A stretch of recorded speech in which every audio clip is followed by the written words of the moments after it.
Hello viewers, welcome to ज्ञान कौशल। आज हम लोग बीटीसी थर्ड सेमेस्टर में शैक्षिक मूल्यांकन, क्रियात्मक शोध एवं नवाचार के अंतर्गत प्रश्न पत्र निर्माण प्रक्रिया के बारे में पढ़ेंगे। आइए देख लेते हैं वो कौन से पॉइंट हैं। पहला है आपका परीक्षण योजना बनाना। परीक्षण के लिए विषय वस्तु, शिक्षण उद्देश्य, प्रश्नों के प्रकार, प्रश्नों की संख्या, समयावधि, अंकन विधि जैसी बातों का निर्धारित किया जाता है। आप सबको पता है कि इस तरह से कोई भी परीक्षण नहीं होता है। परीक्षण के लिए पहले से ही योजना निर्धारित की जाती है कि परीक्षण में क्या क्या चीज़ें होनी चाहिए, कितने टाइम के लिए होना चाहिए, से प्रश्नों को उसमें लाना चाहिए, किस स्तर के बच्चों के लिए वो होने चाहिए। इन सब चीज़ों का पहले से ही निर्धारण होता है, उसके बाद परीक्षण लागू होता है। ऐसे नहीं कि परीक्षण लागू हो जाता है, पूरी प्लानिंग की जाती है फिर परीक्षण लागू होता है। वो सारे पॉइंट में है, उन्हीं को आइए हम देख लेते हैं। परीक्षण के लिए विषय वस्तु क्या और कितनी होनी चाहिए।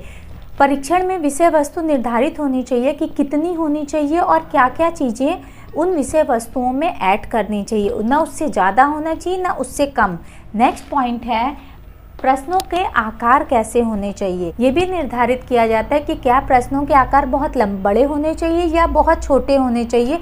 उनके आकारों के बारे में भी परीक्षण के डिस्कस किया जाता है। नेक्स्ट पॉइंट है प्रश्नों का कठिनाई स्तर कैसा होना चाहिए। बच्चों के मानसिक स्तर को देखते हुए उसके कठिनाई स्तर को मापा जाता है कि उसका कठिनाई स्तर कितना होना चाहिए, बहुत ज़्यादा होना चाहिए या मीडियम या बहुत लो होना चाहिए। नेक्स्ट पॉइंट है परीक्षण का प्रकार लिखित होना चाहिए या मौखिक होना चाहिए या फिर इन दोनों को ही इंक्लूड करना चाहिए।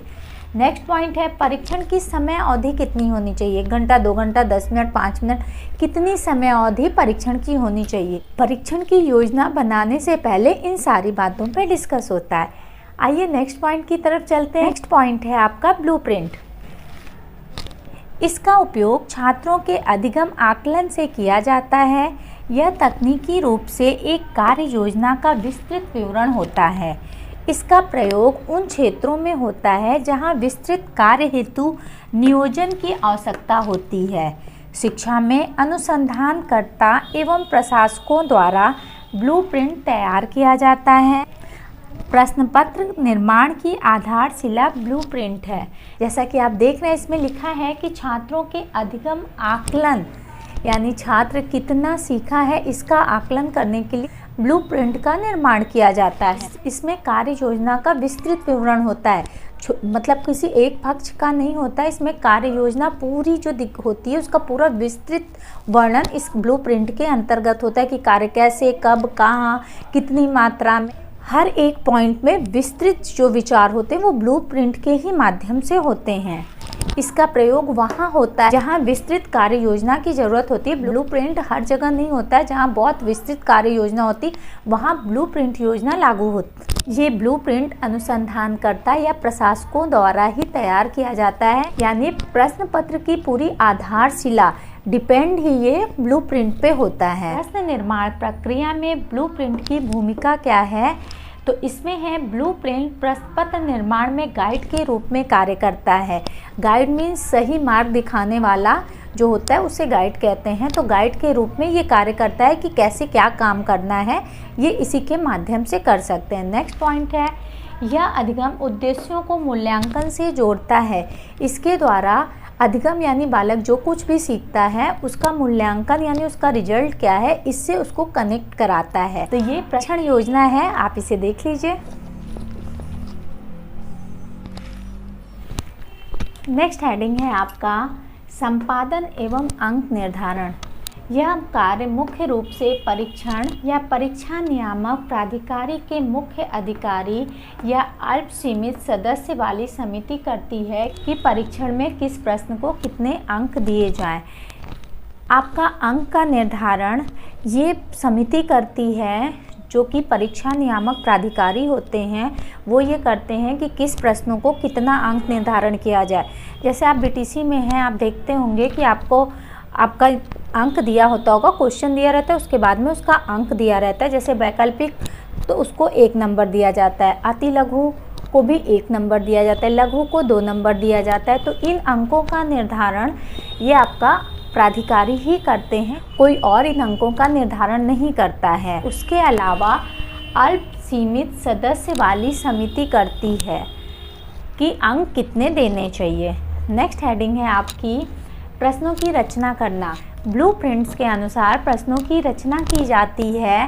प्रश्नों के लिए निर्देश तैयार किए जाते हैं और इस बात पे भी ध्यान दिया जाता है कि प्रश्न एवं निर्देश जो प्रश्न में दिए जाते हैं उनकी भाषा छात्रों के स्तर के अनुसार हो। यानी अगर बालक जिस स्तर का है, 8th का बालक है, अगर उसको इंटर तक की भाषा को दे दिया जाएगा प्रश्नों में तो वो नहीं समझ पाएगा, तो उनके स्तरों का ध्यान रखा जाए। प्रश्न पत्र में जितने प्रश्न देने हैं उससे दुगने प्रश्नों की रचना की जाती है। वो इसलिए किया जाता होगा, कभी होता है कि आपकी जब प्रश्नों की रचना की जाती है तो रचना करते कभी आपके 2 प्रश्नों में के एक ही आंसर होते हैं, तो जब दुगने प्रश्नों का रचना किया जाता है तो उससे पता चलता है कि हाँ नहीं, अलग अलग प्रश्नों के अलग अलग आंसर आने चाहिए। तो जो लगता है नहीं सही है तो उसे फिर हटा दिया जाता है, इसीलिए दुगने प्रश्नों की रचना की जाती है। अगर 10 प्रश्नों की प्रश्नावली बनाई जा रही, प्रश्नों को तैयार किया जाता है, उसमें से 10 प्रश्नों को छांट के प्रश्नावली बनाई जाती है। तो ये पॉइंट है, इसे आप देख लीजिए।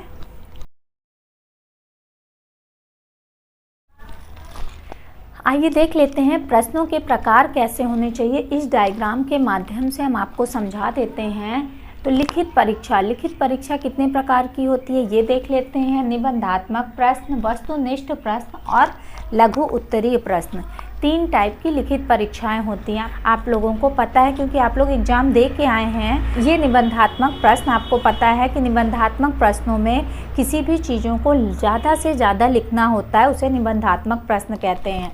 वस्तुनिष्ठ प्रश्न में आपको होता है कि एक क्वेश्चन होते हैं, उसके 4 ऑप्शन होते हैं। चारों ऑप्शन में से कोई एक ऑप्शन सही होता है जो आपको ट्रिक मार्क करना होता है या नीचे लिखना होता है कि ये आंसर सही है। लघु उत्तरीय प्रश्न, इसमें आपको कम शब्दों में अपनी चीज़ों को व्यक्त करना रहता है। तो ये आपका लिखित परीक्षा के अंतर्गत आता है। अब वस्तुनिष्ठ प्रश्नों के भी कई कैटेगरी हैं, वो देख लेते हैं। पहला है प्रत्याभिज्ञान प्रकार और दूसरा है प्रत्यास्मरण प्रकार।